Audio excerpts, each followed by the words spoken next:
রথযাত্রার আগে রাজ্যের বহু পুরনো রথযাত্রা কমিটিগুলির জন্য বড় ঘোষণা করল নবান্ন। যেসব রথযাত্রা দীর্ঘদিনের ঐতিহ্য রয়েছে সেগুলিকে আর্থিক সাহায্য দেওয়ার সিদ্ধান্ত নিয়েছে রাজ্য সরকার।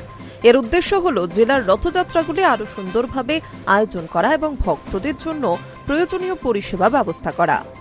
নবান্ন সূত্রে জানা গিয়েছে ১০০ থেকে ১৫০ বছরের পুরনো ঐতিহ্যশালী রথযাত্রা কমিটিগুলিকে ৫ লক্ষ টাকা করে অনুদান দেওয়া হবে।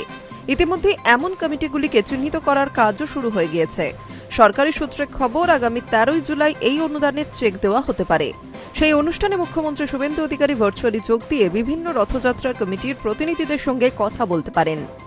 শুধু অনুদানই নয়, রথযাত্রা উপলক্ষে সব জেলাকে বিশেষ প্রস্তুতি নেওয়ার নির্দেশও দেওয়া হয়েছে।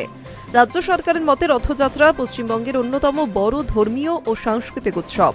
প্রতি বছর রাজ্যের বিভিন্ন জেলা ছাড়াও বাইরে থেকে বহু মানুষ এই উৎসবে অংশ নিতে আসেন। তাই উৎসব যাতে শান্তিপূর্ণ সুষ্ঠুভাবে হয় সেদিকে বিশেষ নজর রাখতে বলা হয়েছে। রথযাত্রার রুট এবং যেখানে বেশি ভক্তের ভিড় হয় সেখানে সেবা শিবির খোলার নির্দেশ দেওয়া হচ্ছে। এই শিবির রথযাত্রার দিন যেমন থাকবে তেমনি উল্টো রথের দিনও চালু রাখা হবে। প্রতিটি জেলার জন্য এই শিবির পরিচালনায় ১ লক্ষ টাকা করে বরাদ্দ করা হয়েছে। সেবা শিবিরে বিশুদ্ধ পানীয়, ওআরএস, প্রাথমিক চিকিৎসা, জরুরি স্বাস্থ্য পরিষেবা এবং তথ্য ও সহায়তা কেন্দ্রের ব্যবস্থা রাখতে হবে। পাশাপাশি প্রবীণ মানুষ, মহিলা, শিশু ও বিশেষভাবে সক্ষম ব্যক্তিদের সাহায্যের ব্যবস্থাও রাখতে হবে বলা হয়েছে।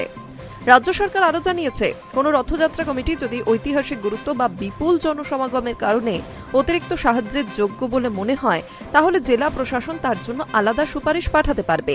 উৎসবের আগে পুলিশ, স্বাস্থ্য দপ্তর, দমকল, পরিবহন দপ্তর, পুরসভা, পঞ্চায়েত এবং রথযাত্রা কমিটিগুলিকে নিয়ে সমন্বয় বৈঠক করার নির্দেশ দেওয়া হয়েছে, যাতে নিরাপত্তা, যান চলাচল এবং জরুরি পরিষেবার ক্ষেত্রে কোনো সমস্যা না হয় সেদিকে নজর রাখতেও বলা হয়েছে।